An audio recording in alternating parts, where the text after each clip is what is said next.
Oke, baik. Assalamualaikum warahmatullahi wabarakatuh. Selamat sore semuanya.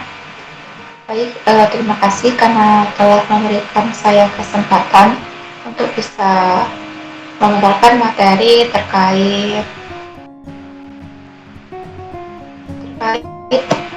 bos ideal, gas bos ideal. Dimana di sini kami dari kelompok 3 akan mempresentasikan materi terkait gas bos ideal dengan saya sendiri, Ardila, dengan rekan saya Taufik Hidayat, Muhammad Rifki, dan Ambarwati. Oke, di sini saya akan menjelaskan terkait bagaimana persamaan keadaan boson dan bagaimana kondensasinya. Nah, setelah kita tahu bahwa dalam mekanika statistika itu distribusinya itu kan ada 3, yaitu Maxwell-Boltzmann, Fermi-Dirac, dan Bose-Einstein, di mana ketiganya itu kan punya karakteristik yang berbeda-beda ya. Pertama, untuk Bose-Einstein itu kan dia itu distribusi Bose-Einstein yang biasanya pada partikel-partikel yang namanya boson, di mana partikel-partikel boson ini kan punya ciri-ciri kelipatan H+ ya. Sedangkan kalau dia Fermi-Dirac, dia kan contohnya elektron, di mana elektron itu kan punya kelipatan setengah dan min setengah. Ada spin up-nya dan ada spin down-nya. Kalau boson beda, dia punya spin yang kelipatan H+, dan kemudian dia mematuhi distribusi Bose-Einstein, yang dimana satu level energi boleh ditempatkan lebih dari satu partikel. Sedangkan kalau Fermi-Dirac itu nggak boleh. Ya, dia nggak boleh gitu kita menaruh lebih dari satu partikel yang memiliki keadaan kuantum yang sama. Nah, kalau di dalam Bose-Einstein itu dia boleh. Nah, dimana untuk contoh dari Bose-Einstein itu adalah boson dan proton. Nah, dari persamaan keadaan boson ini terus ada kondensasi Bose-Einstein ini saling keterikatan ya. Ujungnya itu nanti kita akan melihat berapa suhu kritisnya. Nah, sebelum ke fungsi partisi ensemble grand canonikalnya, pertama ada satu partikel boson ya untuk penurunan rumusnya seperti apa di suhu kritisnya. Nah, pertama itu kita mungkin tahu dulu ya bagaimana partikel dari bosonnya. Dimana untuk si Z itu kan sigma I eksponensial dari beta dikali eksponen dari epsilon I, dimana beta itu kan adalah 1/k konstanta Boltzmann dikali suhunya. Nah, sedangkan epsilon I ini adalah energi ke I-nya. Nah, sedangkan I itu adalah semacam keadaan ya, misalnya keadaan I.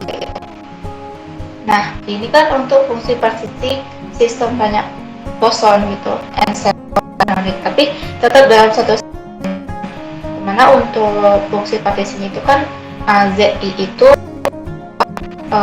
sigma dari I sama dengan 0 sampai tidak terhingga eksponensial dari min beta Ni dikali potensial kimianya ditambah dengan epsilon I. Nah, atau bisa kita sebut kalau Zi itu adalah sigma dari Ni sama dengan sampai tidak terhingga eksponensial min B beta Ni dikali epsilon I dikurang potensial kimianya. Nah, pertama itu kita akan mengetahui dulu kan berapa fungsi partisi dari ensemble grand canonikalnya. Nah, di fungsi ensemble grand canonikalnya itu kan pasti ada sistemnya banyak dan bosonnya juga banyak. Nah, di sini untuk fungsi partisi itu kan adalah sama dengan Ni Ci eksponensial dari beta min beta Ni dikali epsilon I dikurang potensial kimianya atau mu-nya. Nah, di sini kita udah bisa buat keperkaliannya ya ke si I-nya. Nah, sedangkan sigma ini kan masih penjumlahan ya. Nah, untuk persamaan keduanya itu kan dimana si I itu dikali dengan sigma NI sama dengan 0 sampai tak terhingga eksponensial dari min beta NI dikali epsilon I dikurang potensial kimianya. Nah, dari eksponensial ini kan bisa kita pecah lagi ya kan, kita biar memudahkan aja sehingga didapatkan persamaan partisinya itu kan Z sama dengan CI sigma dari NI sama dengan 0 sampai tidak terhingga epsilon dari beta BI epsilon eksponensial dari min beta dikali XI dikurang potensial kimianya dikali NI. Nah, ini kan udah kita coba fokus ke eksponensialnya ya. Nah di sini kan dapat kita lihat eksponensialnya itu kan mirip dengan deret ya, deret geometri. Nah, kalau misalnya sama kayak deret x n, nah ini kita misalkan aja untuk menggunakan deret geometri. Nah, berarti kan sigma n sama dengan 0 sampai tak terhingga x pangkat n itu kan sama dengan 1 per 1 dikurang x, dimana dengan catatannya itu nilai mutlak dari x nya itu kurang dari 1. Kalau misalnya nilai mutlaknya itu min 1, berarti nanti hasilnya kan tak terhingga ya, dan itu tidak boleh. Makanya untuk nilai mutlaknya itu harus kurang dari min 1. Nah, sehingga persamaan dari fungsi partisi dari si canonical yang sebelumnya ya, dari ensemble grand canonicalnya itu adalah Z sama dengan CI 1 per 1 dikurang eksponensial beta dikali epsilon I dikurang potensial kimianya. Nah, di sini juga ada catatannya, di mana potensial kimianya itu harus kurang dari sama dengan energinya. Nah, di sini kita ketahui bahwasanya fungsi distribusi Bose-Einstein itu kan N sama dengan sigma I 1 per epsilon beta 1 per eksponensial beta dikali epsilon I dikurang potensial kimia dikurang 1.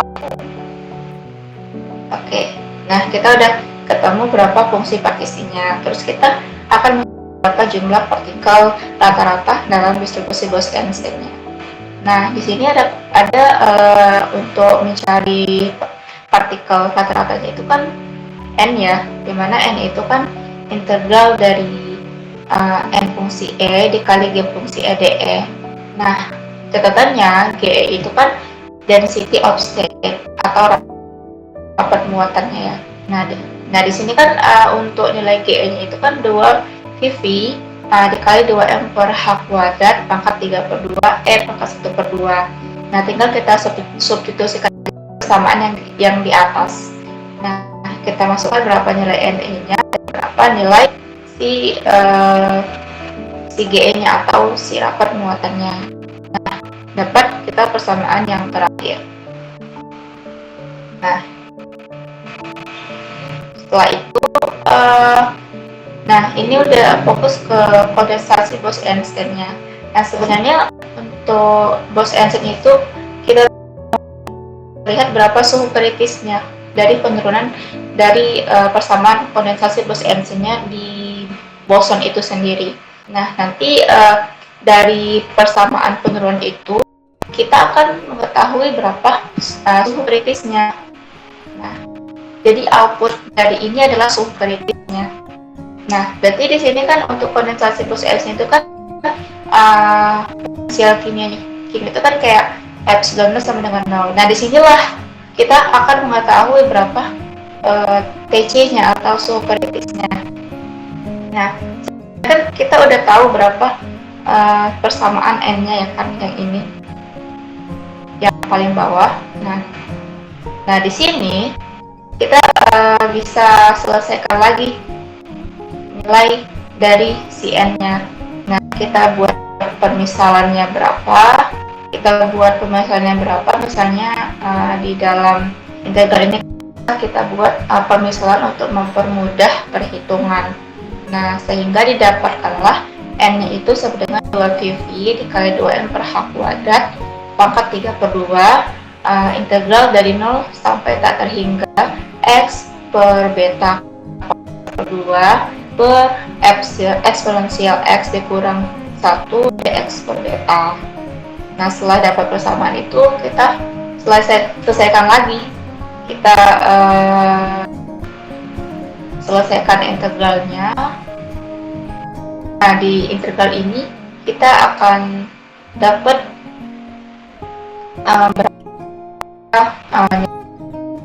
kan fungsi gamma ini. Nah, jadi n-nya itu kan kita dapat berapa persamaannya. Nah, dari sini kita udah bisa menentukan Tc suhu kritisnya, sehingga dari pemecahan persamaan ini kita bisa dapatkan suhu Tc-nya atau suhu kritisnya. Nah, di sini dapat kita lihat untuk suhu kritisnya ini sudah mulai kelihatan. Nah, di sini untuk hasil akhir dari suhu kritisnya itu adalah H kuadrat per 2mvkb dikali N per zeta kali 3/2 pangkat 2/3. Nah, ini adalah suhu si TC-nya. Nah, sebenarnya output dari kondensasi Bose-Einstein ini dan raport keadaan itu adalah kita mau melihat berapa dari suhu kritisnya. Assalamualaikum warahmatullahi wabarakatuh. Saya Dwi Barwati, izin melanjutkan untuk materi berikutnya mengenai tekanan radiasi. Nah, seperti yang kita ketahui di sini ada matahari. Nah, di mana matahari itu terdapat dua gaya, yaitu gaya gravitasi dan gaya oleh tekanan radiasi. Nah, untuk gaya gravitasi itu menarik semua materi ke tengah pusat matahari. Sementara itu, untuk tekanan radiasi itu mendorong materi ke arah luar pusat matahari. Sehingga jika kedua gaya ini seimbang, maka semua unsur pembentuk matahari itu akan stabil dan tidak runtuh ke pusat matahari. Nah, kemudian sudah kita pelajari di materi sebelumnya, yaitu untuk fungsi grand partisi untuk foton itu dinyatakan sebagai Zg sama dengan penjumlahan tiap C dari 1/1 min eksponensial beta epsilon J, atau bisa dituliskan dalam bentuk algoritma, yaitu ln Zg sama dengan min sigma J kali 1 min eksponensial beta epsilon J. Nah, foton itu memiliki dua arah polarisasi, maka penjumlahan terhadap indeks J meliputi penjumlahan terhadap polarisasi dan terhadap tingkat energi. Untuk penjumlahan terhadap polarisasi itu sendiri dapat dilakukan langsung dan menghasilkan dua kali penjumlahan terhadap energi.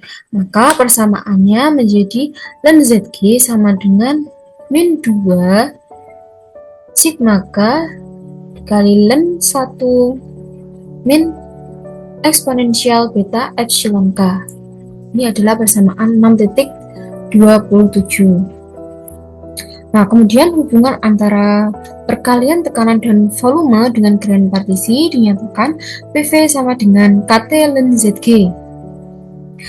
Dan tekanan yang dihasilkan yaitu P sama dengan do PV per do V T mu sama dengan do per do V KT ln Zg. P sama dengan KT do per do V ln Zg. Ini adalah persamaan 6.28. Kemudian, misalkan assembly foton berada dalam kotak dengan dimensi L. Maka untuk volume aslinya dinyatakan V sama dengan L pangkat 3 dan panjang sisi kotak yaitu L sama dengan V pangkat min sepertiga dan bilangan gelombang K sama dengan N2Pi per L. K sama dengan 2Pi N V pangkat min sepertiga. Nah, ini disubstitusikan nilai L-nya ini ke sini. Nah, ini adalah persamaan 6.29. Maka energi foton dalam kotak itu epsilon K sama dengan H bar omega sama dengan H bar CK. Untuk K-nya ini substitusikan persamaannya menjadi H bar C dikali 2Pi NV pangkat min sepertiga. Jadi, EK sama dengan 2Pi H bar CNV pangkat min sepertiga. Ini adalah persamaan 6.30. Nah, selanjutnya substitusikan persamaan 6.30 tersebut ke persamaan 6.28 dan 6.27. Ini dapat dituliskan dengan ZG sama dengan min 2 sigma K dan 1 min eksponensial beta epsilon K. Dan ZG sama dengan min 2 sigma K dan 1 min eksponensial beta dikali 2Pi H bar C NV pangkat min sepertiga. Nah, ini epsilon K-nya nilainya dimasukkan di sini. P sama dengan KT double V ln ZG. Nah, untuk P-nya ini P sama dengan KT double V dikali min 2 sigma K ln 1 min eksponensial beta dikali 2Pi H bar CNV pangkat min sepertiga. P sama dengan min 2 KT double V ln 1 min eksponensial B beta dikali 2Pi H bar CNV pangkat min sepertiga. Ini adalah persamaan 6.31. Kemudian turunkan terhadap V. Jadi persamaan tersebut turunkan terhadap V diperoleh P sama dengan min 2 KT sigma K sigma M sama dengan 1 dikali 1 per M eksponensial M dikali beta 2Pi H bar CNV pangkat min sepertiga. Nah, ini pangkatnya turun menjadi dikali min sepertiga M beta 2Pi H bar CNV pangkat min 4/3. Kemudian substitusikan nilai epsilon K sama dengan 2Pi H bar CNV pangkat min sepertiga dalam persamaan P, yaitu P sama dengan min 2 KT sigma K sigma M sama dengan 1 dikali 1 per M eksponensial M beta epsilon K dikali min sepertiga M beta epsilon K V pangkat min 1 sama dengan min 2 KT sigma K dikali sigma M sama dengan 1 dikali 1 per M eksponensial M beta eksponensial K dikali dengan min M beta epsilon K per 3V. P sama dengan 2 KT beta per 3V dikali sigma K dikali sigma M sama dengan 1 dikali epsilon K eksponensial M beta epsilon K. Nah, di sini untuk sigma M sama dengan 1 eksponen epsilon K dikali eksponensial M beta epsilon K ini kita bisa gunakan diode geometrik seperti ini, maka persamaannya menjadi ini. P sama dengan 2 KT beta per 3V dikali sigma K dikali epsilon K dikali eksponensial M beta epsilon K per 1 min eksponensial M beta epsilon K. Dan ini adalah persamaan 6.32. Nah, selanjutnya kita hitung dulu ini persamaan ini. Nah, ini kita ganti penjumlahan dengan integral yang diawali dengan melakukan transformasi seperti berikut ini. Jadi epsilon k ini sama dengan h bar omega. Untuk sigma k ini 1/2 pi pangkat 3 dikali 4 pi k kuadrat dk sama dengan 1/2 pi kuadrat dikali omega per c kuadrat d omega per c. Nah, kemudian karena omega ini sama dengan c dikali k, maka nilai k yaitu sama dengan omega per c. Maka dk sama dengan d omega per c. Nah, untuk sigmanya ini sigma k yaitu 1/2 pi pangkat 3 dikali 4 pi dikali dengan omega per c kuadrat d omega per c sama dengan 1/2 pi kuadrat c pangkat 3 dikali omega kuadrat d omega, dan ini persamaan 6.33.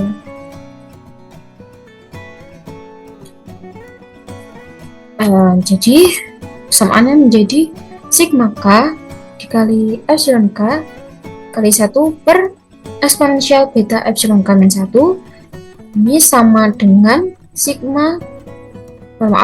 sama dengan integral 0 sampai tak hingga 1/2 pi kuadrat c pangkat 3 omega kuadrat d omega dikali h bar omega min eksponensial beta h bar omega min 1. Nah, ini kita tadi menggantikan epsilon k itu menjadi h bar omega. Nah, selanjutnya persamaannya diperoleh h bar per 2 pi kuadrat c pangkat 3 integral 0 sampai hingga omega pangkat 3 d omega per eksponensial beta h bar omega min 1. Kemudian kita hitung integralnya, kita gunakan persamaan geometri seperti ini. 1 per eksponensial x min 1 itu sama dengan sigma n sama dengan 1 tak hingga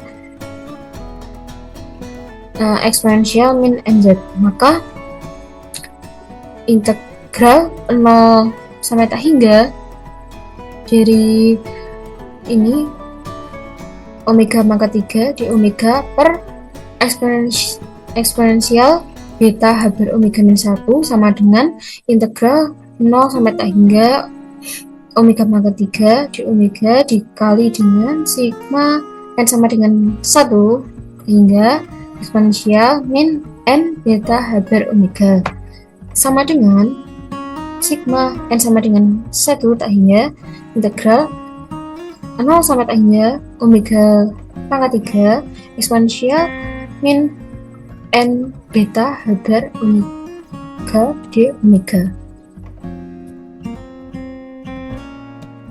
Nah, berikutnya kita gunakan identitas umum integral gamma. Seperti ini, integral 0 sampai tak hingga x pangkat n eksponensial min ax dx sama dengan gamma dikali n plus 1 per a pangkat n plus 1. Nah, ini untuk a lebih dari 0. Dengan gamma n plus 1 itu bisa dituliskan n faktorial. Jika n bilangan bulat non negatif, maka integral 0 sampai tak hingga omega pangkat 3 eksponensial min n beta h bar omega di omega menjadi ini 3 faktorial berarti 6 per n beta h bar pangkat 4. Nah, kemudian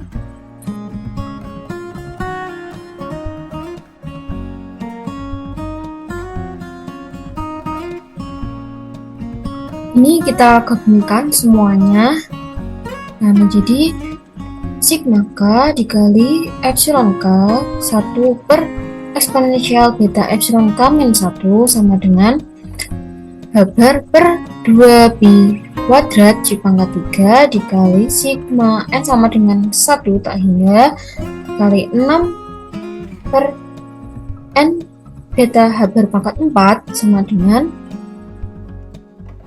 6 per 2 pi kuadrat C pangkat 3 H bar pangkat 3 beta pangkat 4 kali sigma N sama dengan 1 tak hingga 1 per N pangkat 4. Nah, ini kita gunakan hasil deret Bessel, yaitu sigma N sama dengan 1 tak hingga 1 per N pangkat 4 ini sama dengan pi pangkat 4 per 90. Nah, kita substitusikan, diperoleh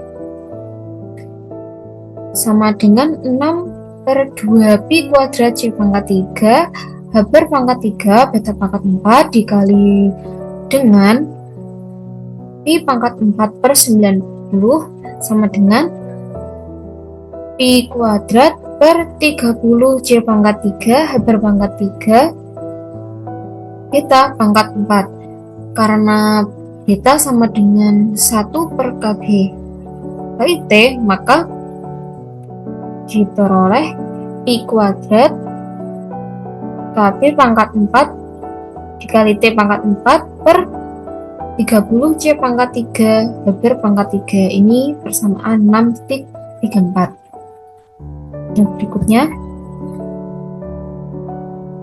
kita substitusikan persamaan 6.34 ke dalam persamaan 6.32, diperoleh P sama dengan 2 KT beta per 3V dikali 4 pi pangkat 5 per 15 dikali KT pangkat 4 per H bar C pangkat 3 sama dengan 8 pi pangkat 5 per 45 dikali KT pangkat 4 per V dikali H bar C pangkat 3. Nah, kemudian persamaan ini adalah tekanan radiasi yang dihasilkan oleh benda yang memiliki suhu T. Nah, untuk foton dengan dua arah polarisasi, energi totalnya memenuhi U sama dengan 2 sigma K dikali epsilon K dikali eksponensial beta epsilon K per 1 min eksponensial beta epsilon K. Ini adalah persamaan. Kemudian mengacu pada persamaan 6.32, kita dapatkan untuk nilai U-nya, yaitu U sama dengan 2 kali 4 pi pangkat 5 per 15 dikali KT pangkat 4 per H bar C pangkat 3 sama dengan 8 pi pangkat 5 per 15 dikali KT pangkat 4 per H bar C pangkat 3. Ini adalah persamaan 6.37. Kemudian dengan membandingkan persamaan 6.35 dan 6.37, maka akan kita dapatkan P sama dengan 1/3 dikali U per V, dan ini persamaan 6.38. Nah, dari persamaan tersebut, dari penjumlahan yang sudah dilakukan, maka kita sudah membuktikan bahwa radiasi elektromagnetik menghasilkan tekanan. Nah, tekanan radiasi tersebut merupakan fungsi pangkat 4 dari suhu dengan misalnya suhu ratusan juta Kelvin, maka dapat diprediksi bahwa tekanan radiasi di bintang itu sangat besar.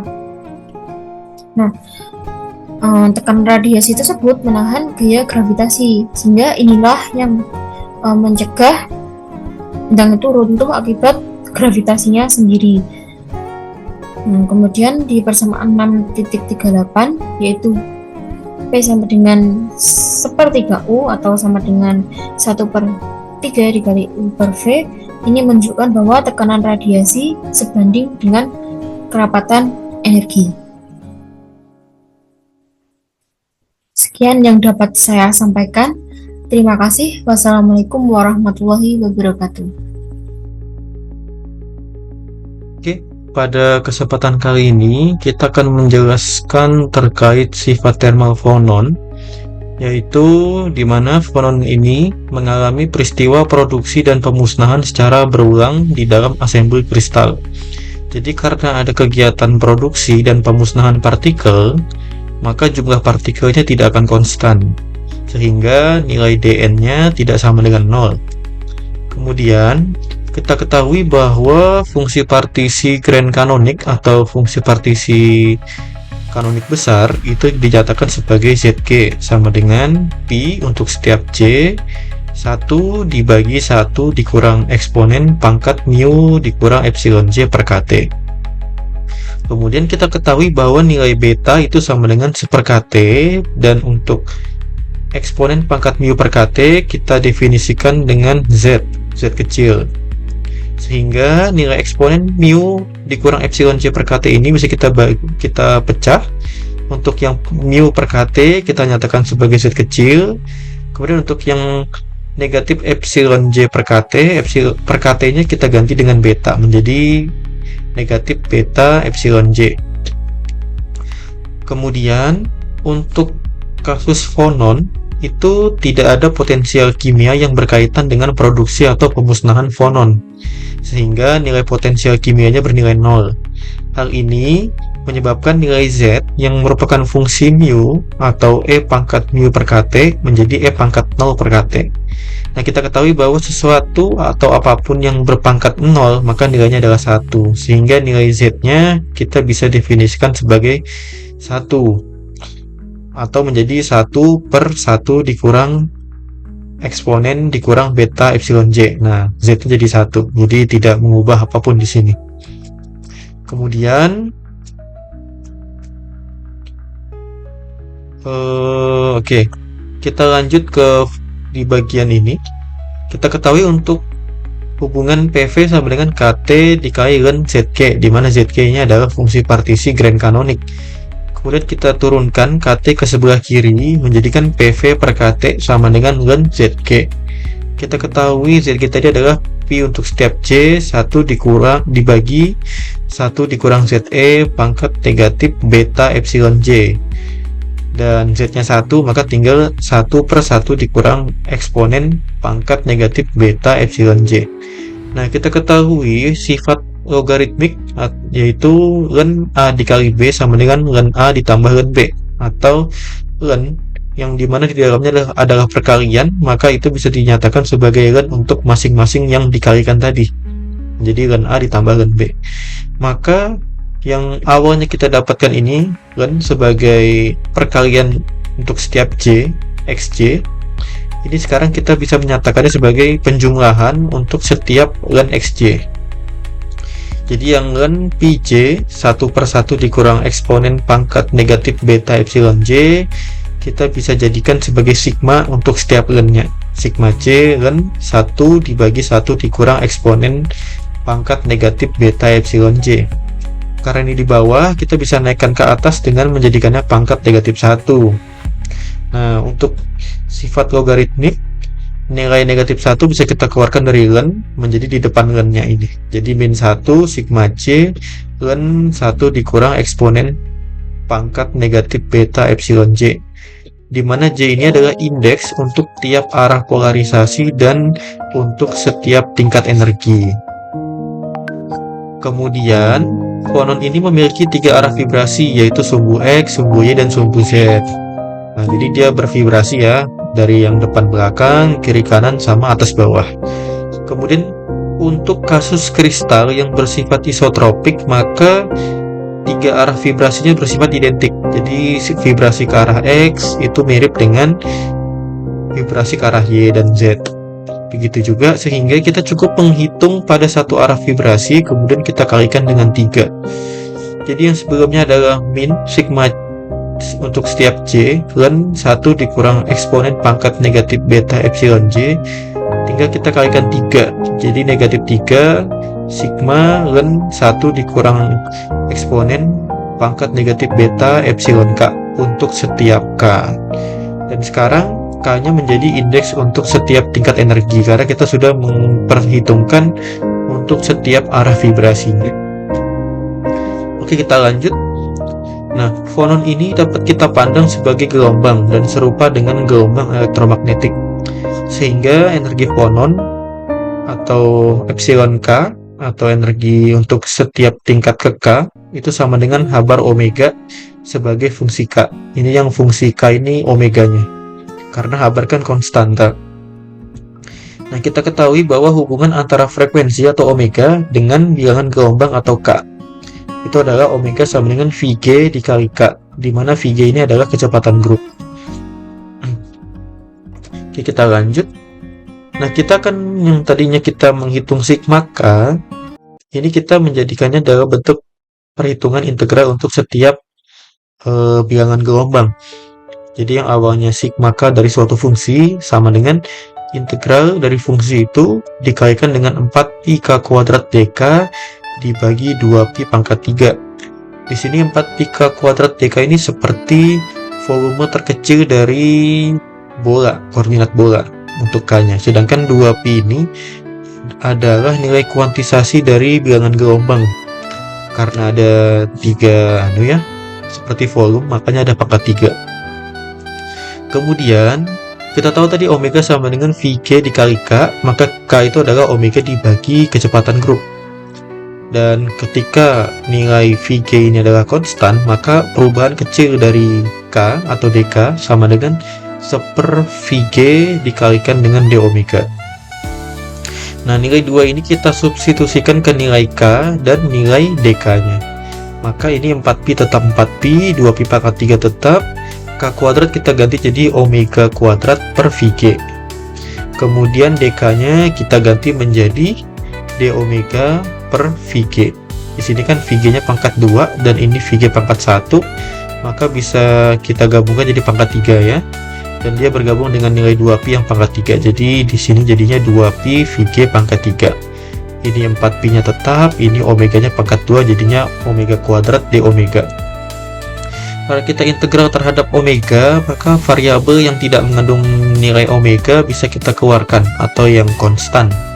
Makanya 4pi sama 2pi Vg pangkat 3 kita keluarkan dari integral, menyisakan omega kuadrat d omega. Nah, ini yang awalnya ini kita ganti jadi ini. Maka di sini kita dapatkan negatif 12. Nah, 12 ini kita dapatkan dari 4 ini dikalikan dengan 3. Makanya jadi 12pi, pi-nya tetap, 2pi Vg pangkat 3-nya tetap di sini. Ini omega kuadrat tadi. Kemudian ini fungsinya tadi, fungsi di dalam sigmanya tadi. Jadi yang ini kita ganti ke sini, ln sini. Omega kuadrat ln 1 dikurang eksponen pangkat negatif beta H bar omega. Di sini kan energi fononnya tadi ya. Itu dia fungsi omega, maka kita ganti jadi H bar omega tadi. Diintegralkan untuk terhadap omega. Nanti ini harusnya integralnya dari 0 sampai tak hingga. Akan tetapi, karena fonon ini hanya diizinkan memiliki frekuensi dari 0 hingga frekuensi maksimum tertentu bergantung pada jenis materialnya, maka kita akan mendefinisikan frekuensi maksimum itu sebagai omega m, anggap sebagai omega maksimum. Dan nilainya bergantung untuk setiap jenis material. Jadi yang tadi kita dapatkan ini, itu sekarang awalnya harusnya batas integralnya dari 0 sampai tak hingga, sekarang menjadi 0 sampai omega m, karena nilai integral di atas omega m itu nilainya 0.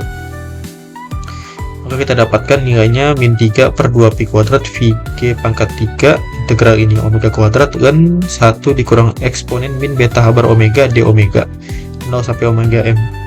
Ini dari 12 ke 3. Oh ya, ini 2-nya kan pangkat 3 ya, atau ya berarti 2 kuadratnya kita keluarin jadi 4. 12 dibagi 4 sisa 3, menyisakan 2 di sini, jadi 3/2 ini. Kemudian kita akan menghitung energi internalnya atau U, biasa kita kenal. U ini didefinisikan sebagai negatif do ln Zg per do beta. Jadi ln Zg-nya ini kita turunkan terhadap beta. Ini yang punya fungsi beta ini. Kemudian ini kita masukkan ke sini, kita lanjut. Oke, U sama dengan 3. Bentar, oh ya, nilai ini kan bisa keluar ya, karena dia tidak fungsi beta. Omega kuadrat T omega juga bisa keluar, karena yang fungsi beta hanyalah ln 1 dikurang eksponen pangkat negatif beta habar omega. Jadi 3/2 pi kuadrat VG pangkat 3 omega kuadrat T omega bisa keluar dari do per do betanya. Kemudian kita ketahui bahwa dolen, ya misal ini kita anggap X ya. Dolen X itu sama dengan 1/X dx. Makanya X-nya ini kita keluar, jadi tadi saya bilang tadi 1/X dx.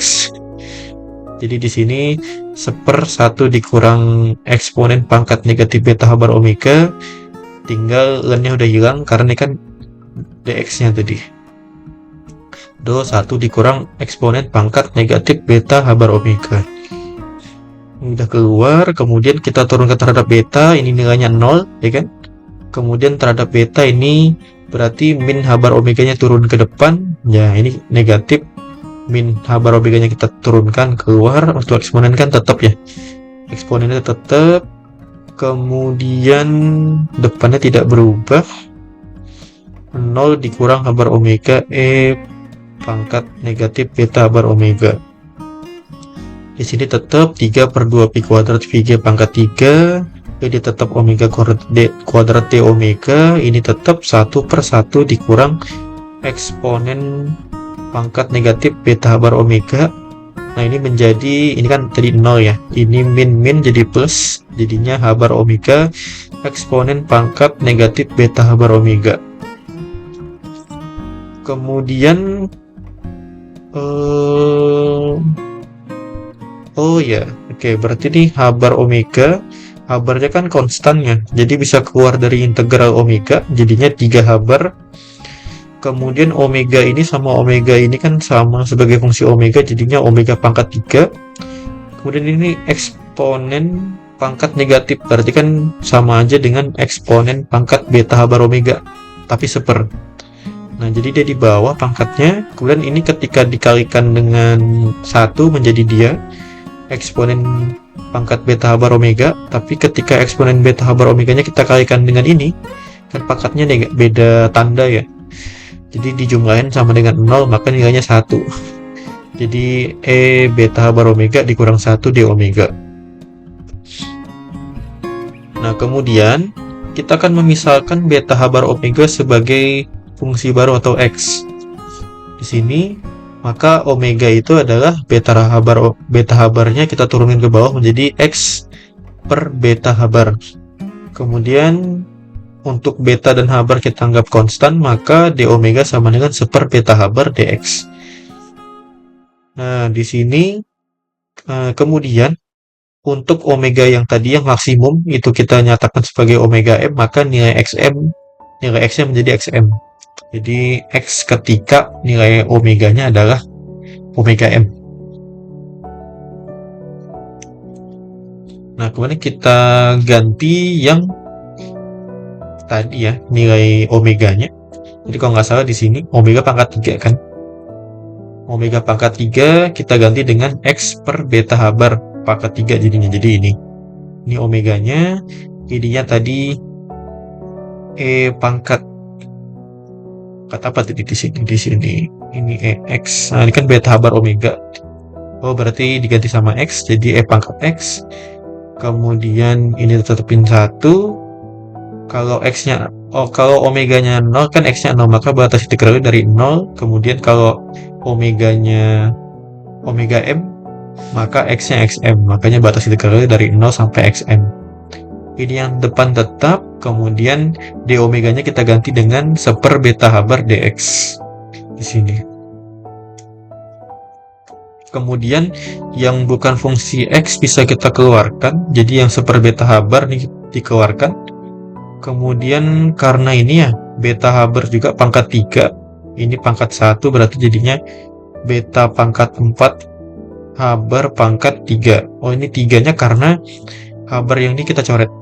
Ini kan Habernya di atas ini 1. Dan di bawah ada pangkat 4, jadi kurang 1, jadi Haber pangkat 3. Menyisakan integral X pangkat 3 dibagi pangkat X dikurang 1, integralkan sebagai fungsi X. Begitu, kemudian kita ketahui bahwa nilai beta itu kan seper KT. Maka beta pangkat 4 sama dengan seper KT, KT-nya pangkat 4. Karena di bawah seper, jadi dia naik ke atas. Jadinya KT pangkat 4. Oke, kemudian 3-nya tetap, 2pi-nya tetap, 2pi kuadrat. Habernya pangkat 3 sama Vg pangkat 3, jadi kita gabungin pangkat 3. 0 sampai xm, ini integralnya. Kemudian, nah, integral tadi kita misalkan sebagai pi sebagai fungsi xm. Gitu ya. Jadi dia sebagai fungsi dari batas integralnya itu. Nah, jadi yang nilainya U tadi, integralnya kita ganti dengan Pxm. Jadi U-nya sama dengan 3 Haber, KT pangkat 4, dibagi 2pi kuadrat, Haber Vg pangkat 3. Nah, tapi nilai integral ini akan sangat sulit untuk dihitung langsung. Nah, jadi kita akan mencoba mencari aproksimasi pada kondisi ekstrim, yaitu saat Xm-nya jauh lebih kecil dari 1, dan ketika Xm-nya jauh lebih besar daripada 1. Jadi kita cari di ujung-ujungnya. Oke, kemudian kita coba cari pertama untuk nilai Xm yang jauh lebih kecil dari 1, atau X-nya jauh lebih kecil dari 1, kita gunakan deret Taylor. Dimana nilai EX, E pangkat X dikurang 1, nah nilai E pangkat X-nya kita ekspansi menggunakan deret Taylor. Jadinya ini, 1 plus X kuadrat per 2. Min 1-nya tetap, karena tidak bisa diekspansi.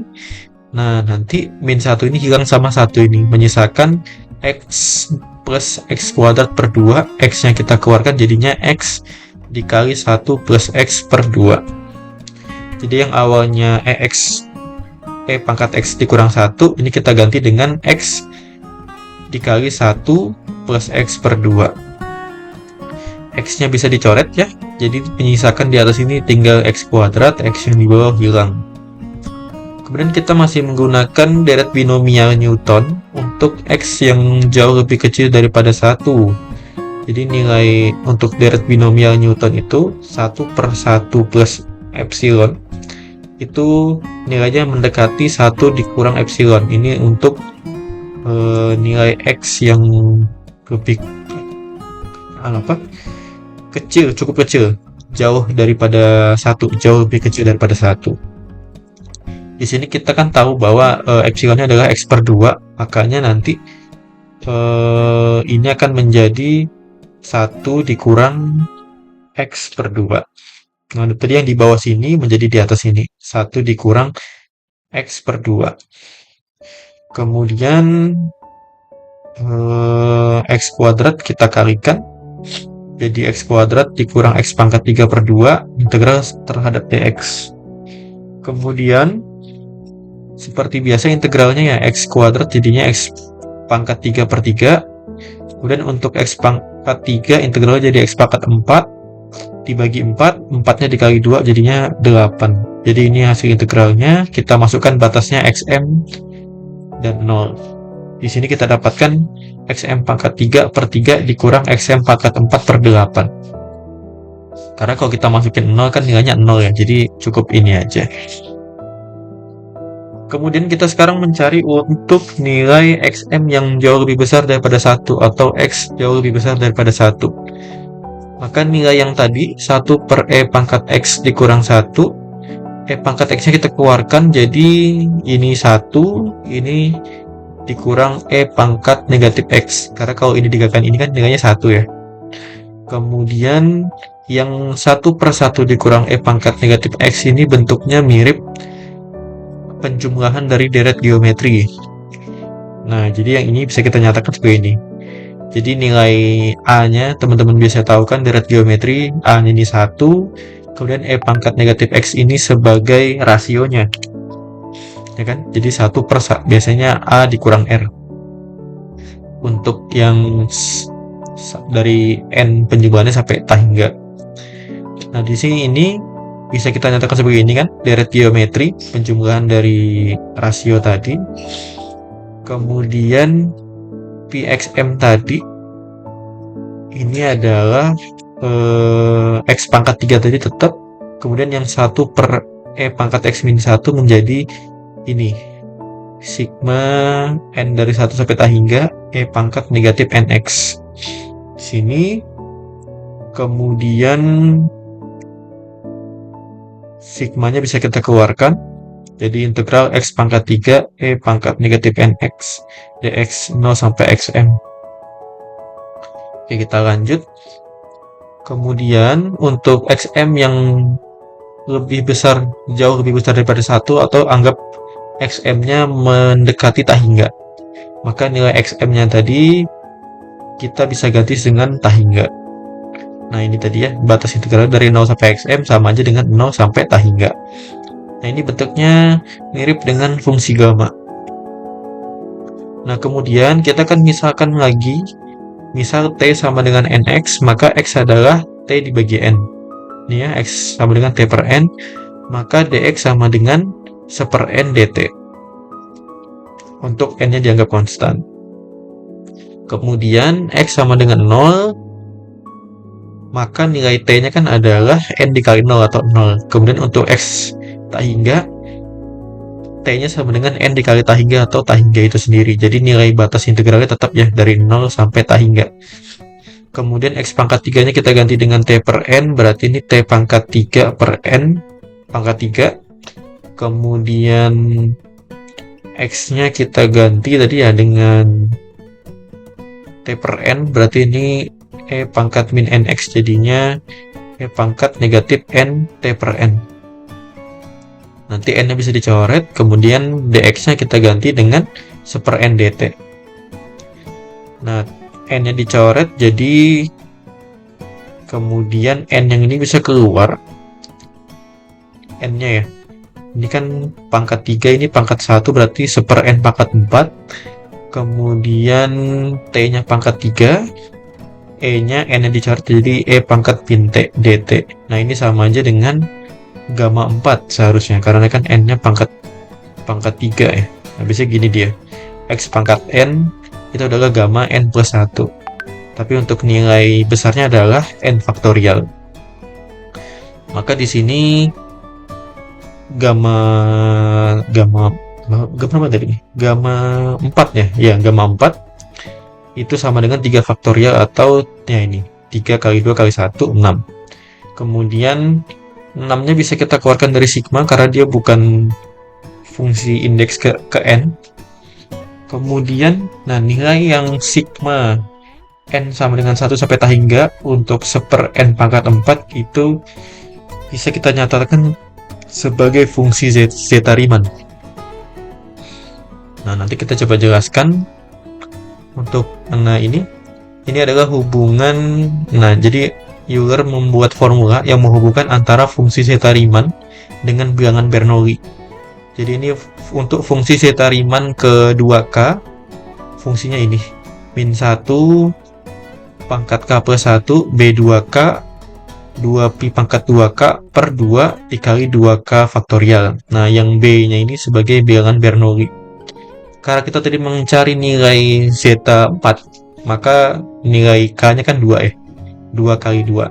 Nah, berarti kita maka kita substitusikan nilai k-nya dengan 2, maka ini jadinya min 1 pangkat 2 plus 1 atau 3. Kemudian ini B2k menjadi B2 kali 2 atau B4. Kemudian ini 2pi pangkat 2 kali 2 berarti 2pi pangkat 4. 2-nya tetap. Dan ini 2k berarti 2 kali 2 atau 4 atau 4 faktorial. Kita udah dapat fungsi zeta Riemann-nya zeta 4, tapi kita perlu mencari bilangan Bernoulli-nya, yaitu bilangan Bernoulli 4-nya. Di sini kita punya hubungan rekurensi antar bilangan Bernoulli. yaitu sigma K dari K0 sampai K ke M itu adalah kombinasi M plus 1K, kemudian ini BK-nya. Dan jumlah sigmanya ini adalah sama dengan 0. Karena kita mencari B4, berarti ya nanti kita akan lakukan 4 kali pengulangan. Oke, di sini kita akan coba membahas terkait bilangan Bernoulli-nya ya. Tadi kita udah dapat hubungan rekurensi seperti ini. Kemudian kita juga tahu ada ketentuan khusus pertama, yaitu nilai B0 sama dengan 1.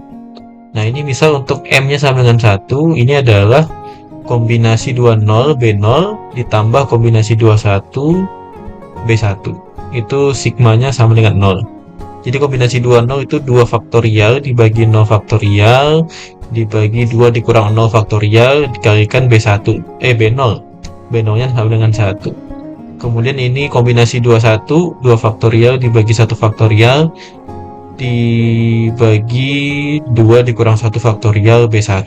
Nah, B1 yang kita cari sama dengan 0. 2 faktorial ini nilainya 2, ini dibagi 1, ini 2 faktorial juga, berarti 2 faktorial bagi 2 faktorial atau sama dengan 1 dikali 1 berarti 1, maka ini nilainya 1. Kemudian yang ini 2 faktorial dibagi ini 1, ini juga 1, maka 2 dibagi 1 bagi 1 berarti 2. 2 kali B1, maka kita dapat 2B1. Maka jika satunya ke sebelah, berarti ini kan sama dengan 0 ya, berarti jadinya min 1. Kemudian min 1 dibagi 2 berarti B1-nya sama dengan min 1/2.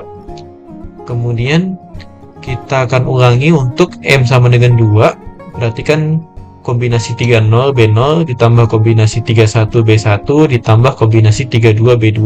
Kita udah tahu B0 sama B1 yang kita dapatkan, berarti ini kombinasi 30, 3 faktorial dibagi 0 faktorial dibagi 3 kurang 0 faktorial dikalikan B0-nya 1.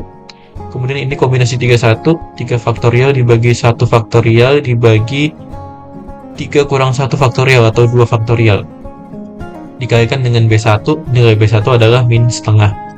Kemudian kombinasi 32, 3 faktorial dibagi 2 faktorial dibagi 3 dikurang 2 faktorial, ini 3 faktorial, ini 2 faktorial, ini 1 faktorial kan 1, berarti 3 kali 2 dibagi 2 hasilnya 3 ya, 3B2, makanya ini 3B2.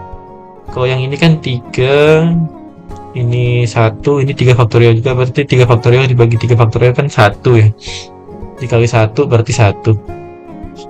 Kemudian yang ini 3 faktorial, 3 kali 2,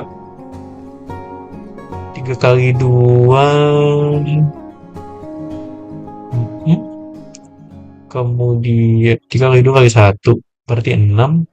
Ini 1 faktorial, ini 3 kurang 1 berarti kan 2 faktorial 2 faktorial kan 2, 6 dibagi 2 3, makanya ini 3, ini dikalikan dengan min setengahnya. Jadi di sini 1 tambah 3 kali min setengah, 3 kali min setengah kan min 3/2 ya. Kemudian ditambah 1 berarti min 1/2. Min 1/2 pindah ke ruas kanan berarti 1/2. 1/2 dibagi 3-nya ini berarti 1/2 dibagi 3 atau 1/6. Berarti nilai B2-nya sama dengan 1/6. Nah, ini mungkin saya contohkan cuma untuk M1 sama M2. Jadi teman-teman bisa coba untuk yang M3 sama M4. Polanya sama. Jadi nilai Bernoulli yang kita temukan akan kita gunakan ke perhitungan setelahnya. Untuk M setelahnya. Jadi nanti ini juga untuk M3 kita pakai B0, B1 dan B2, kita cari B3-nya. Sama juga tetap pasif kombinasi, kita gunakan nilai yang sebelumnya, kita dapatkan B3, nanti B3 ini sama dengan 0. Nanti kita M4, kita gunakan juga kombinasi 50 sampai kombinasi 54, B0-nya kita pakai yang tadi 1, B1-nya pakai min setengah, B2-nya pakai 1/6, B3-nya pakai 0, ini kan B3-nya 0, kita cari B4. Nah, ini kan kita pakai, nanti kita dapatkan nilai B4-nya adalah, nanti ini penjumlahannya kemudian geser ke kanan ya min 1/6, kemudian dibagi 5 nya ini, jadinya hasilnya B4 itu min 1/30. Oke, itu. Kemudian, nah kita intinya udah tahu nilai Bernoulli 4 itu min 1/30. Kita masukkan ke fungsi zeta Riemannnya. Kita masukkan min 1/30. Kemudian ini 2 pangkat 4 jadinya kan 16 pi pangkat 4 min 1 pangkat 3 itu min 1, 4 faktorial itu 4 kali 3 kali 2, 4 kali 6, 24. Kemudian 16 bagi 24 itu ya ini 2 ya, tinggal 2, ini tinggal 3, 2 nya dicoret sama 2 ini. 3 kali 30 ini berarti 90. Minnya dikali min jadi positif, jadinya pi pangkat 4/90. Makanya nanti nilai zeta Riemann 4 itu sebenarnya kita udah, kalau teman-teman cari di literatur atau di internetnya, bisa dapat nilainya adalah pi pangkat 4/90. 6 dibagi 90 jadinya 1/15. Nah, kita dapat nilai pi xm-nya. Nah, jadi di sini untuk yang tadi xm-nya jauh lebih kecil dari 1, nilainya adalah ini. Pi xm-nya, xm pangkat 3/3 dikurang xm pangkat 4/8. Tapi untuk yang xm jauh lebih besar dari 1, kita dapatkan pi pangkat 4/15. Ini tetap 3 kt pangkat 4 per 2 pi kuadrat Haber Vg pangkat 3.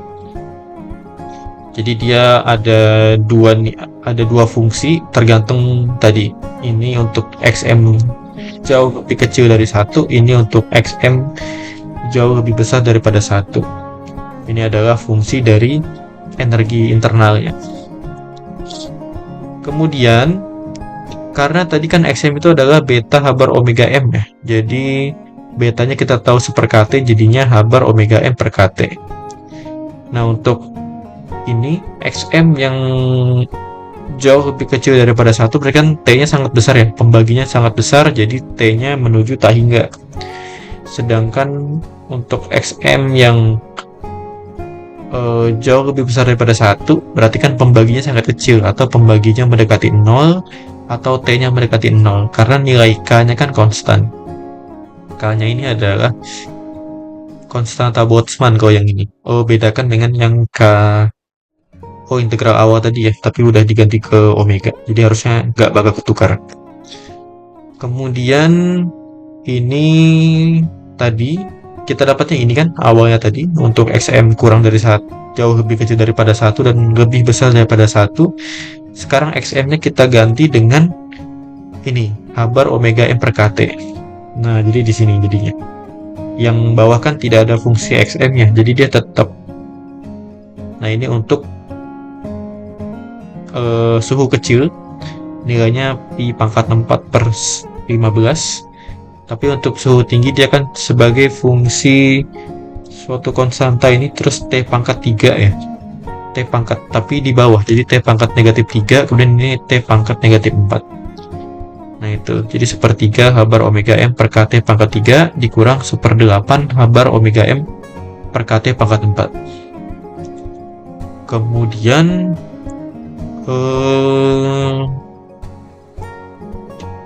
U sama dengan 3K kuadrat 3 pangkat 4. Ini T pangkat 4 nya masuk ke dalam. Berarti dia tetap fungsi T sini ya, karena T di sini munculnya. Saya kira konstan. Jadi dia 3K pangkat 4 dibagi 2 pi kuadrat Haber Vg pangkat 3. T-nya masuk ke dalam, berarti jadi 1/3 Haber omega m per K pangkat 3 T dikurang 1/8 Haber omega m per K pangkat 4. Yang bawah untuk suhu kecil, nah untuk suhu kecil dia sebagai fungsi T pangkat 4, sedangkan untuk yang suhu tinggi dia masih sebagai fungsi T dikurangi suatu geseran lah intinya itu. Jadi dia bersifat linier untuk suhu mendekati tak hingga. Nah, kemudian kita akan menghitung terkait kapasitas kalor pada volume konstan. Jadi kita ketahui bahwa kan kita udah dapat U-nya ya sebagai fungsi T tadi. Nah, sekarang kita akan mencari untuk ininya tadi apa sebagai anunya. Sekarang kita mencari kapasitas kalornya pada volume konstan atau turunan energi internal terhadap temperatur. Maka tadi yang ini kalau diturunkan terhadap T kan berarti yang ini 0 ya. Kan ini nggak ada fungsi T. Yang ini T-nya ada pangkat 1, berarti kan tinggal dianya aja. Karena 1 dikalikan ini kan tidak mengubah apapun dan T-nya pangkat 1 dikurang 1 atau T pangkat 0 berarti jadi 1. Kemudian ini T pangkat 4 turunannya berarti 4 ya, dikali 4 T-nya pangkat 3. Nah, makanya di sini dapat nih, ada nilai 4-nya yang bawah 4 pi pangkat 4 per 15, T-nya sekarang jadi pangkat 3 untuk suhu mendekati 0. Kemudian untuk suhu tinggi dia menjadi CV-nya jadi konstan. Jadi kita bisa amati ini misal contoh untuk kurva CV untuk bahan AG atau perak.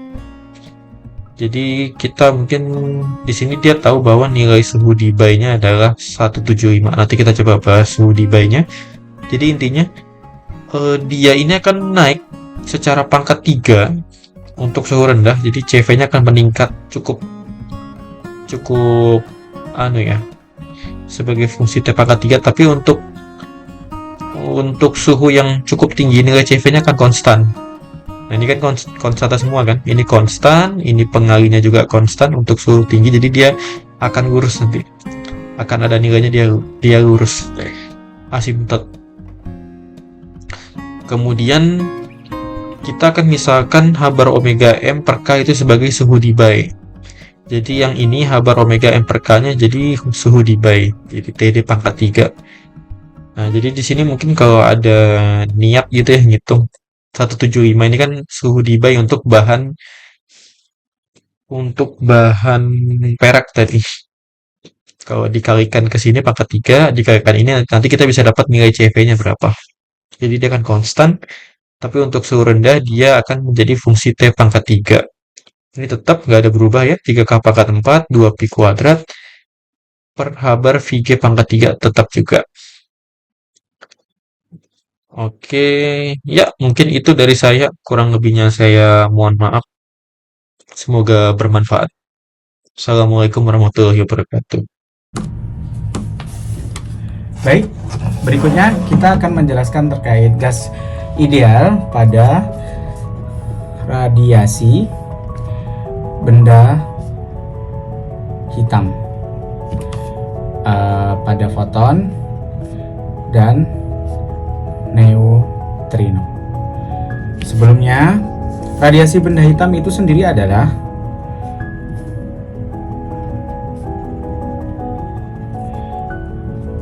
radiasi elektromagnetik yang dipancarkan oleh benda ideal yang menyerap semua radiasi yang datang. Karena kita membicarakan gas ideal, gas bos ideal, makanya kita akan membicarakan terkait foton dan neutrino. Foton itu merupakan partikel boson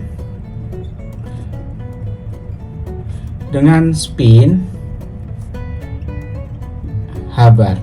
Sementara neutrino merupakan partikel fermion dengan spin H bar per 2 atau setengah H bar. Selain itu, neutrino itu juga tidak memiliki massa. Salah satu cirinya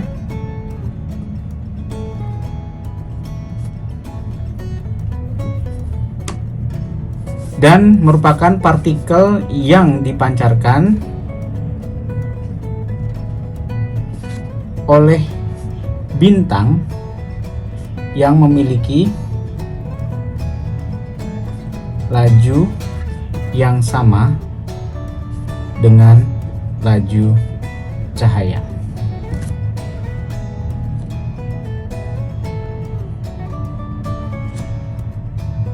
Berikutnya kita akan membahas terkait kerapatan energi foton dan neutrino. Energi foton sama dengan energi neutrino sama dengan epsilon fungsi gelombang sama dengan H bar dikalikan omega. Untuk kerapatan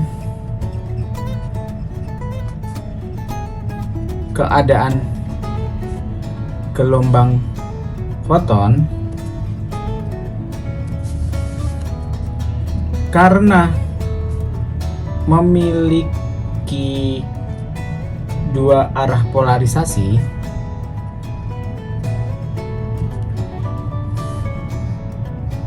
maka kerapatannya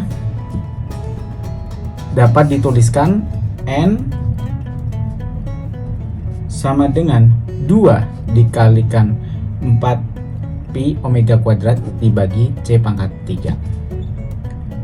Dan jumlah rata-rata dari foton tersebut dapat dituliskan N kecil sama dengan seper eksponen H bar omega pangkat H bar omega dibagi KT min 1.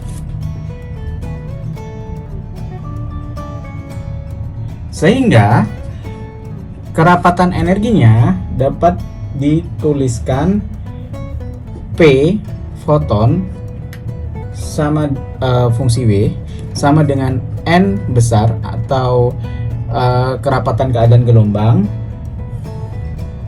foton fungsi W dikalikan jumlah rata-rata foton fungsi W H bar omega. Ini sama dengan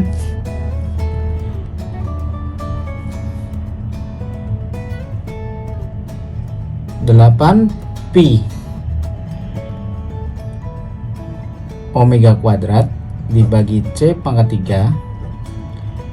3 dikalikan H bar P dibagi eksponen pangkat H bar W per KT min 1. Sedangkan untuk kerapatan keadaan gelombang neutron dan karena memiliki spin H bar per 2, maka polarisasinya itu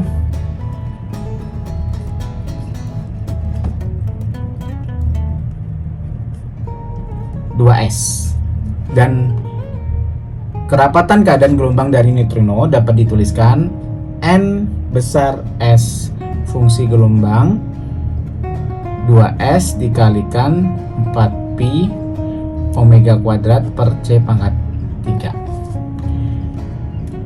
Dan jumlah rata-rata dari neutrino itu dapat dituliskan dengan N kecil fungsi gelombang sama dengan seper eksponen pangkat H bar omega per KT plus 1. Sehingga seperti tadi di kerapatan energi partikel foton, maka untuk kerapatan energi partikel neutrino adalah kerapatan keadaan gelombang neutrino dikali jumlah rata-rata dari partikel neutrino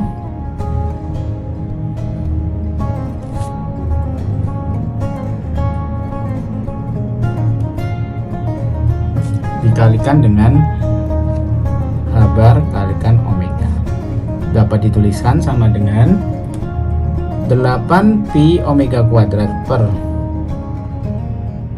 kalikan S per C pangkat 3 dikalikan dengan H bar omega seper epsilon pangkat H bar omega per KT plus 1.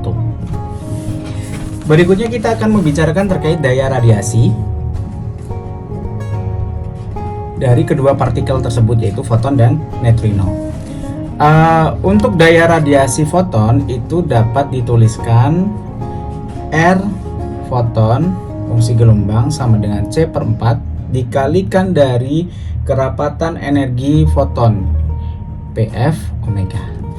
Kita jabarkan C/4 tadi, kerapatan energinya adalah 8pi omega kuadrat dibagi C⁻³ dikalikan H omega per eksponen pangkat H omega per KT dikurangi 1. Kita coret sama dengan 2, kita coret per C kuadrat pi omega kuadrat dikalikan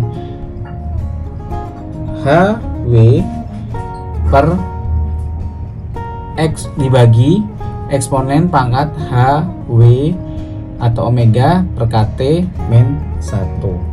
Kita jabarkan lagi sama dengan 2pi K⁻³ T⁻³ per H bar kuadrat C kuadrat dikurangi H bar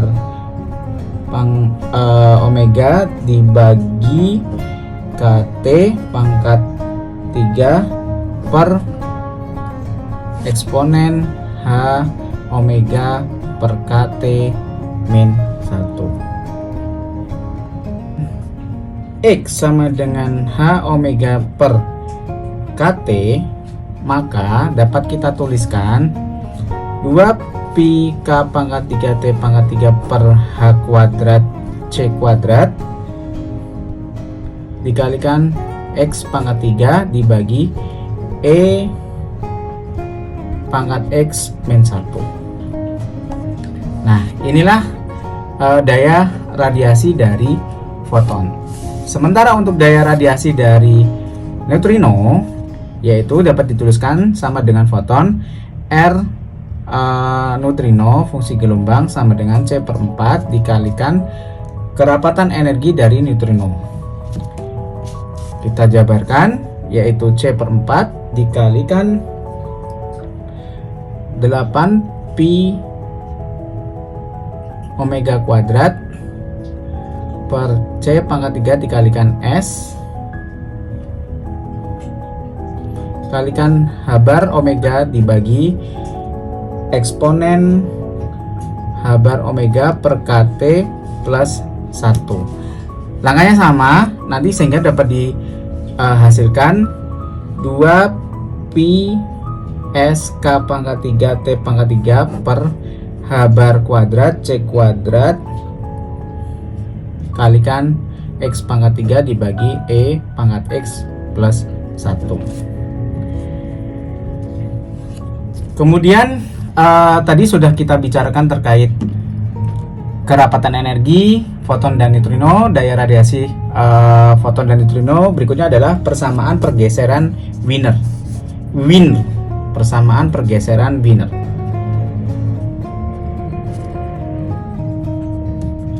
Persamaan pergeseran Wien yaitu radiasi yang dipancarkan dengan energi maksimum dapat diperoleh dengan mendiferensialkan daya radiasi. Jadi daya radiasi tadi yang kita cari, kita diferensialkan. Jadi untuk mencari pergeseran Wien pada foton dan neutrino, yaitu yang dapat kita tuliskan do R foton dibagi do X sama dengan 0, sehingga didapatkan 2pi K⁻³ T⁻³ per H bar kuadrat C kuadrat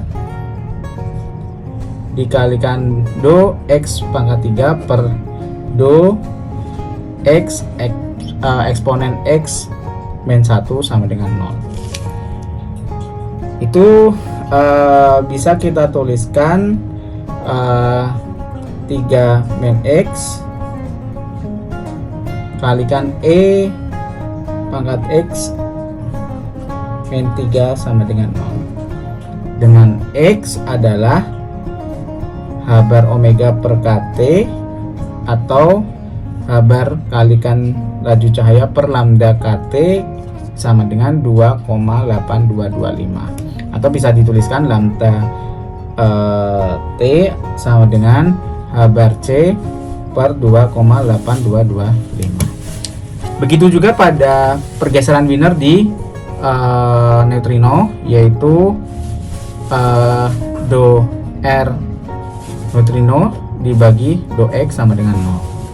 Tadi juga sama, 2pi K pangkat 3 T pangkat 3 S per H bar kuadrat C kuadrat dikalikan do X pangkat 3 per do X eksponen X min E plus 1.